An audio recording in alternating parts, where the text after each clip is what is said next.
ইমাম সাহেব যদি নিজেকে ইমানদার দাবি করেন, কোনো সিগারেট খেয়ে জানাজার নামাজ পড়াবেন না। আর আপনারাও যদি নিজেদেরকে ইমানদার দাবি করেন, কোনো সিগারেট খোর, জর্দাখোর, গুলখোর, তামাকখোর, মদখোর জানাজার নামাজে পিছনে অংশগ্রহণ করবেন না। কথা ক্লিয়ার? কথা বুঝতে পেরেছেন? এদের লজ্জা হওয়া দরকার, এদের শরম হওয়া দরকার।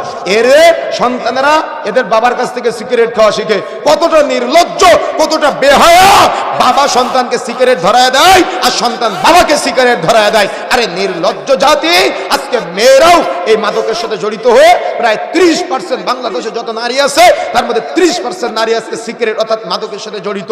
তারা মাদক দ্রব্য তো সেবন করে করে বাড়ে গিয়ে, এবং তারা এই সিগারেটের নেশায় জর্জরিত। এই গাইবান্ধা থেকে আপনার মেয়েটাকে পাঠিয়েছেন ঢাকা ইউনিভার্সিটিতে পড়ানোর জন্য, নর্থ সাউথ ইউনিভার্সিটিতে পড়ানোর জন্য, উত্তরা ইউনিভার্সিটিতে পড়ানোর জন্য। সেখানে যায়, সেখানে আরেকটা ছেলের সাথে লিভ টুগেদার করে, আরো প্রকাশ্যে রাস্তার ধারে বসে বসে সিগারেট টানে। আপনি চাচা 10 টাকা দামে সিগারেট খান, আর তারা 100 টাকা 200 টাকা দামে সিগারেট খায়।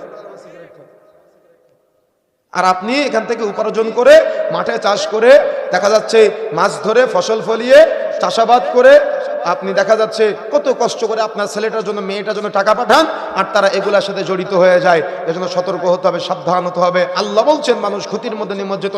আপনি দেখেন প্রত্যেকটা পয়েন্টে পয়েন্টে আপনি মিল পাবেন।